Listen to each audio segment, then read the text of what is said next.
Ton joining us, who's now in the semifinals in men's singles in tennis at the national tournament in Orlando. Scott Lucas, Major League Baseball and Minor League Baseball Newberg Report. If I want to know something about the minor league system, I always try to get a hold of Scott, and he's on with us today. The baseball draft coming up around the corner, and he joins us on SicEm365 Radio.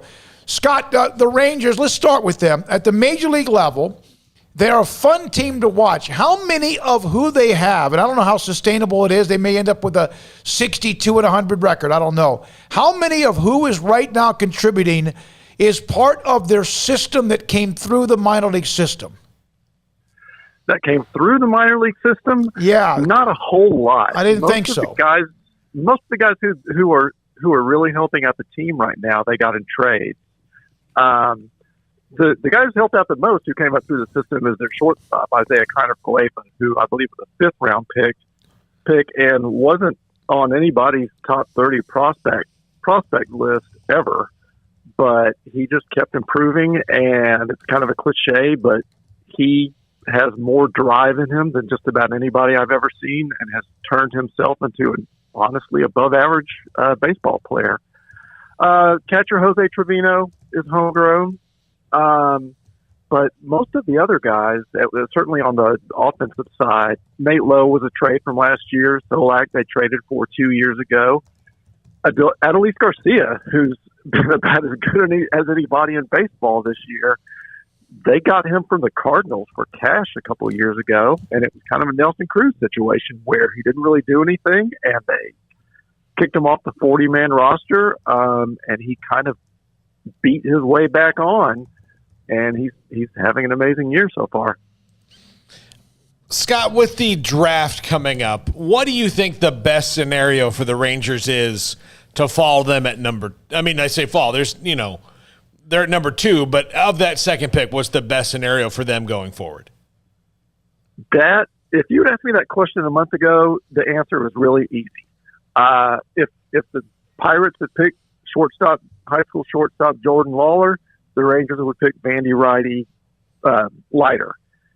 And if the Bucks pick Leiter, the Rangers would pick Lawler. It was really that simple.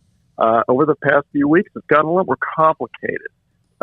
Leiter was scratched from a start late and missed the next one, and there's a little bit of question about his durability.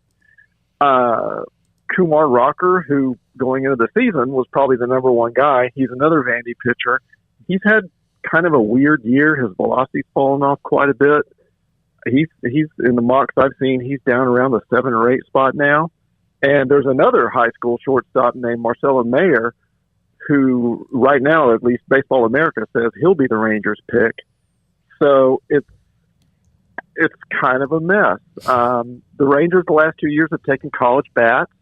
There is a catcher at Louisville named Henry Davis who is on the radar, but I don't know if they want to go that route. If there's a college bat good enough. It's kind of looking right now that they're going to pick a high school shortstop, but as to who it's going to be, I'm not sure yet. Scott, what do you think of the Rangers farm system as a whole? I know they, had built up a pretty good farm system a few years ago, chasing championships, kind of unloaded a lot of those pieces to make grabs to try to put them over the top, and have had to kind of reorganize. What would you say is the state of the Rangers farm system at this time? I think it's improved. I don't think it's a top 10 system, but I don't think it's in the bottom 10 either. It's not a system that has a whole bunch of guys who you would ever consider being stars, but they've got a ton of depth. And the idea with that is hopefully a handful of those guys can break out. One bit of good news is in some of the past conversations we've had, feeling like all the prospects were way down at the lower levels. This year, that's not the case. Their Double-A team in Frisco seems to have the most prospects right now. One of them is Cole Winn, who was a high school pitcher they picked 3 years ago. I saw him in person in San Antonio last week, and unlike a lot of the guys who they brought up and have tried to, you're trying to find out whether they can become a starting pitcher. He, to me, looks like he really is an honest-to-goodness starting pitcher, and it's just a question of how good he'll be in that role. Another guy would be actually Davis Wenzel, who went to Baylor and was their second pick in the 2019 draft. he's in Double A, and he's off to a really good start too. You know, do you trust their minor league system, and does Chris Young have any impact on how that's run now? I think we're still trying to find that out. I feel like in the long run, it seems like Young is going to have a greater hand in the decision making. How much of a role he's playing right now, I'm really not sure. I think that's something where some of the beat writers and opinion guys at the major papers will dig into and find out more about. Mm-hmm. But it would seem to me you don't hire a guy like that unless you're grooming him for a major role down the road. So my question is they have this overall number 2 pick of the draft. Do you feel like, because they've gone through this kind of just time period where they're there, are they on the verge of feeding the major league team? You mentioned some of the names. Are they on the verge? And like Garcia, technically, isn't he a rookie? So I guess you could almost say he's a 28-year-old rookie. Right. If he's not a rookie, he's close enough. Now, he was a guy who was picked up from Cuba.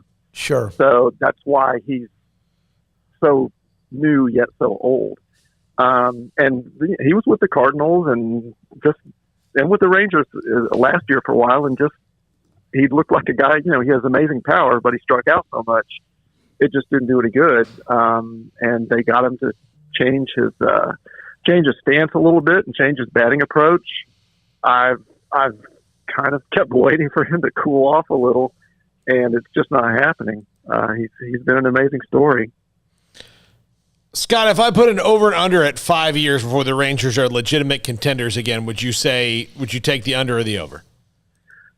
I think it's under. I mean, I really do think the system's improved, and if with the new park and getting fans in it regularly, generate some revenue to where this year they can figure out which players can still be around in 2023, 2024, and say, okay, we don't have to worry about those spots anymore. And if we're not getting other guys through the minors, go out and really spend some money, bring in some good players. I do feel like in under 5 years they can be an improved team. Because the Rangers, they're looking at their 5th losing season in a row. That's never happened in Rangers history. And Daniels and his crew, they're kind of working for their jobs right now. I do feel like in the long run, if Daniels has been around for a very long time, but I feel like in about 2 or 3 years, if it's not looking like things are going to improve, I think ownership would go a different direction. Rangers, by the way, losing 9-3 in the 7th to the Angels. They were spanked last night. Garcia went deep. He has 16 home runs. Scott, Jason Martin getting called up after David Dahl's injury. I know we've seen like a tiny bit of him before, but what would be your scouting report on him and potential impact to the Rangers? Yeah, he was a guy who was with the Pirates. He looked good in Double A. Didn't really show much in Triple A or with the Pirates. The Rangers just signed him to a minor league deal over the winter, and he's been hitting the cover off the ball in Round Rock.